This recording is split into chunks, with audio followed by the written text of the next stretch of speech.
शनिवार की व्रत कथा।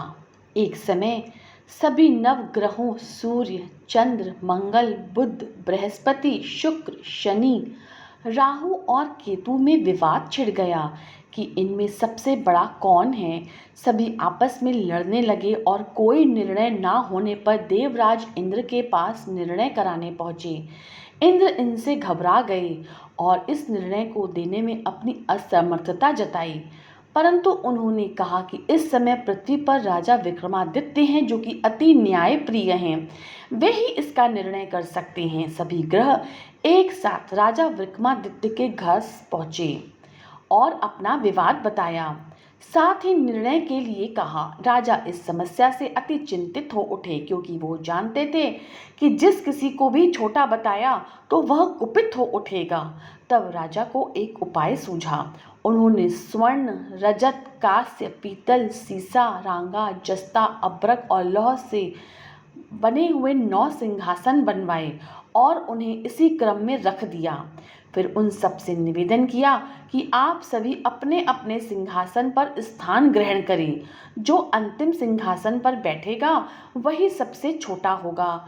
इस अनुसार लौह का सिंहासन सबने बाद में होने के कारण शनिदेव सबसे बाद में बैठे, तो वही सबसे छोटे कहलाए। उन्होंने सोचा कि राजा ने यह जानबूझकर किया है। उन्होंने कुपित होकर राजा से कहा, राजा तू मुझे नहीं जानता। सूर्य एक राशि में 1 महीना, चंद्रमा 2.25 महीना 2 दिन, मंगल 1.5 महीना, बृहस्पति 13 महीने व बुध और शुक्र 1-1 महीने का विचरण करते हैं। परंतु मैं 2.5 से साढ़े सात साल तक रहता हूँ। बड़े बड़ों का मैंने विनाश किया है। श्री राम की 7.5 आने पर उन्हें वनवास हो गया। रावण की आने पर उसकी लंका को बंदरों ने सेना से परास्त कर दिया। अब तुम सावधान रहना। ऐसा कहकर कुपित होते हुए शनिदेव वहां से चले गए। अन्य देवता खुशी खुशी चले गए। कुछ समय पश्चात राजा की 7.5 आई। तब शनिदेव घोड़ों के सौदागर बनकर वहां आए। उनके साथ कई बढ़िया घोड़े थे। राजा ने यह समाचार सुन अपनी अश्वपाला को अच्छे घोड़े खरीदने की आज्ञा दी। उसने कई अच्छे घोड़े खरीदे व एक सर्वोत्तम घोड़े को राजा की सवारी हेतु दिया। राजा ज्यों ही उस पर बैठा वह घोड़ा सरपट वन की ओर भागा।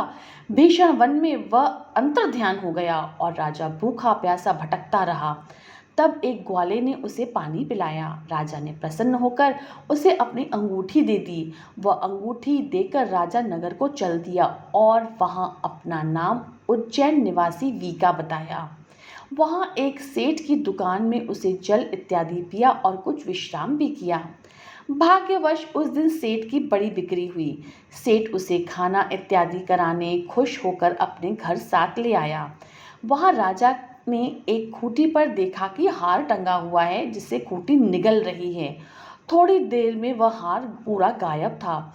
तब सेठ ने आने पर देखा कि हार गायब है। उसने समझा कि यह वीका ने ही उसे चुराया है। उसने वीका को कोतवाल के पास पकड़वा दिया।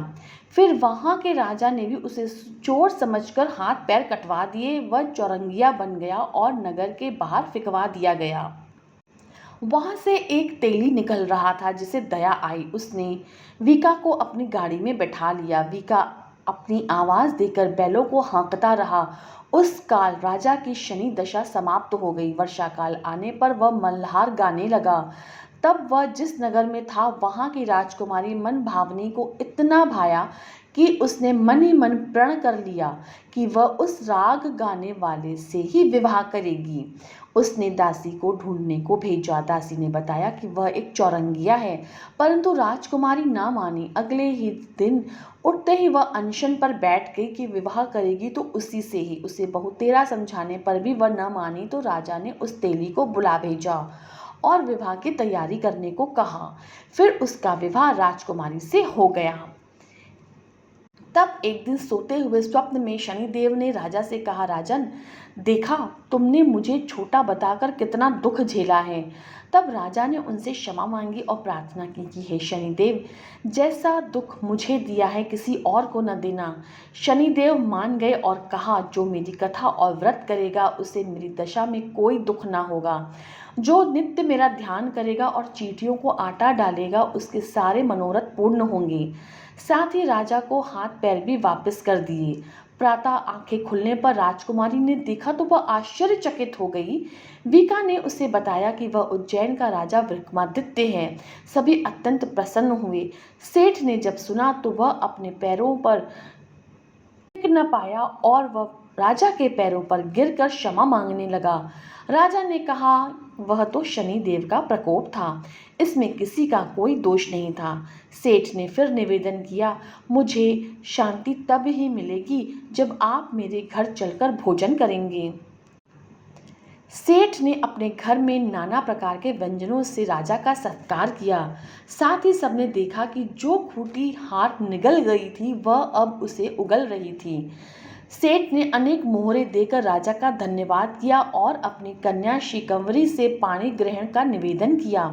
राजा ने सहर्ष स्वीकार कर लिया। कुछ समय पश्चात राजा अपनी दोनों रानियों मनभावनी और शिकंवरी को सभी उपहार सहित लेकर उज्जैन नगरी को चले।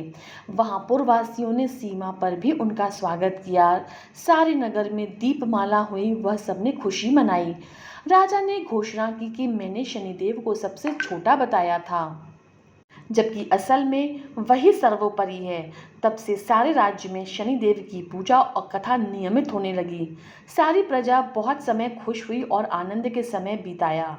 जो कोई शनिदेव की इस कथा को सुनता, पढ़ता और सुनाता है, उसके समस्त दुख दूर होते हैं। व्रत के दिन इस कथा को अवश्य पढ़ना चाहिए।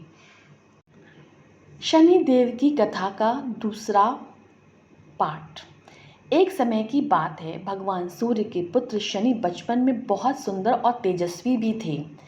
इनकी सुंदरता को देखते हुए गंधर्व ने अपनी पुत्री कंकाली के साथ शनिदेव का विवाह करा दिया। लेकिन अत्यंत सुंदर होने के कारण इंद्र की सभा के अप्सरा अक्सर इन्हें देखने जाया करते थे। इन अप्सरा को देखकर कई बार शनिदेव उन पर मोहित हो गए। यह बात गंधर्व पुत्री कंकाली को अच्छी नहीं लगती थी। तब गंधर्व पुत्री कंकाली ने अपने पति शनिदेव को यह श्राप दिया कि आपकी दृष्टि हमेशा नीचे की तरफ रहे। अगर आप सीधी दृष्टि से किसी की तरफ देखते हैं तो उस पर साढ़े साती का प्रभाव पड़ जाएगा। तब शनिदेव भगवान शिव की घोर तपस्या के पश्चात उनको प्रसन्न किया और बोले, हे सूर्यपुत्र शनिदेव, वर मांगो। तब शनिदेव बोले, यह सदा शिव शंभु हम पर कृपा करके हम सृष्टि पर सीधा देखने का वर प्रदान कीजिए। भगवान शिव जी बोले, जो व्यक्ति शनिवार के दिन पीपल के नीचे तेल चढ़ाएगा उस पर तुम पर पड़ने वाली शुभ दृष्टि में बदल जाएगी। इसीलिए शनिवार के दिन पीपल के नीचे शनिदेव की पूजा होती है।